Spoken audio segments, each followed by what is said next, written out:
অহা নৱেম্বৰত অনুষ্ঠিত হ'ব অসম নেপালী সাহিত্য সভাৰ কেন্দ্ৰীয় অধিৱেশন।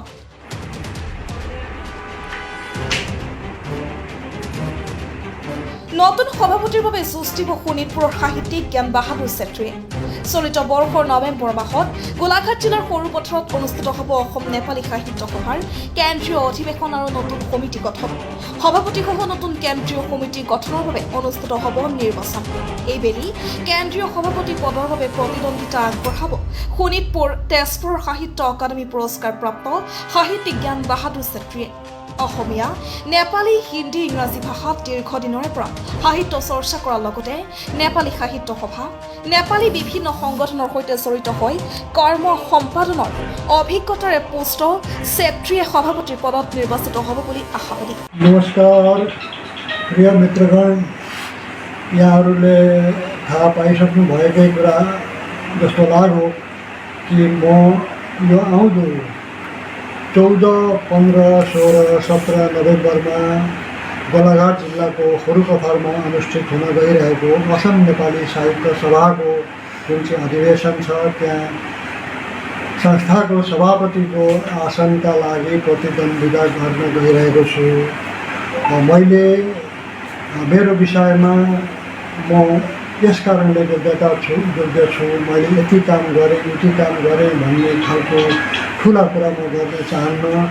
मलाई थाहा छ यहाँहरूले भलिभाँति हजुरहरूको यो ज्ञानबहादुर छेत्रीलाई चिन्नु भएको छ। सङ्गठनमा जो हुनुहुन्थ्यो उहाँहरूले जान्नु नै हुन्छ।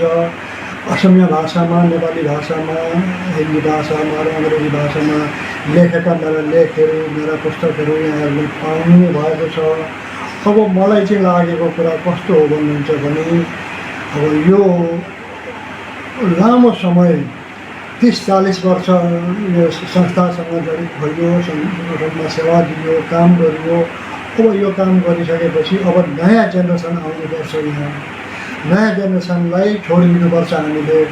र यो नयाँ जेनेरेसनलाई छोडिदिने क्रममा के हुन्छ भने एउटा टर्म यसलाई नेतृत्व दिएर एउटा सेटअपमा बसाएर अब नयाँ जुन चाहिँ जेनेरेसनलाई पनि राम्रो ट्रेनिङ दिएर मजाले ट्रेन गरेर बाटो देखाएर मात्रै मैले छोड्नु उचित जस्तो लागेर म यसपालि असम नेपाली साहित्य सभाको सभापतिको लागि प्रतिद्वन्दी हुन गइरहेको छु। अब यसमा हजुरहरूले मलाई योग्य ठान्नुहुन्छ, त्यसमा बस्नु उचित ठान्नुहुन्छ भने तपाईँहरूले मलाई सहयोग गर्नुहोला। अब त्यसमा कसैको प्रकारको कुराहरू आउँदैन। ইতিমধ্যে বহুকেইখন মৌলিক অনুবাদ আৰু সম্পাদিত গ্ৰন্থ প্ৰকাশ পাইছে ছেত্ৰী। সভাপতি হিচাপে নিৰ্বাচিত হ'লে অসম নেপালী সাহিত্য সভা নপুৰণি সকলোকে প্ৰাধান্য দি ভাষা, সংস্কৃতি, সাহিত্য বিকাশৰ বাবে কাম কৰাৰ ভালেমান পৰিকল্পনা কৰা বুলি উল্লেখ কৰি ছেত্ৰীয়ে নিৰ্বাচনত সকলোৰে আশানুৰূপ সহযোগিতা কামনা কৰিছে।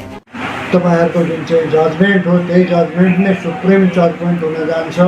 र मेरो अपिल यहाँहरूलाई के भने मैले पनि एउटा टर्म के भन्छ साहित्य सभा, असम नेपाली साहित्य सभा, जुन साहित्य सभालाई मैले यति लामो सेवा दिएर आएँ, लामो समय काम गरेर आएँ, यो साहित्य सभालाई पनि मेरो नेतृत्वमा, मेरो सभापतित्वमा मैले चाहे जस्तो गतिशील बनाएर लाने, यसलाई भारतका अरू संस्था सङ्गठनको समकक्ष तुल्याउने र साथसाथै यसलाई विश्व दरबारमा कसरी लान सकिन्छ त्यस विषयमा मेरो मनमा रहेका जुन चाहिँ भिजनहरू, सोचहरू त्यसलाई कार्यान्वयन गर्नका लागि मलाई मौका दिनुहुन्छ भन्ने मैले यहाँहरूलाई म निवेदन गर्न चाहन्छु। বালিবৰৰ পৰা প্ৰাঞ্চলৰ প্ৰতিবেদন, দ্য নৰ্থ ইষ্ট টাইমছ।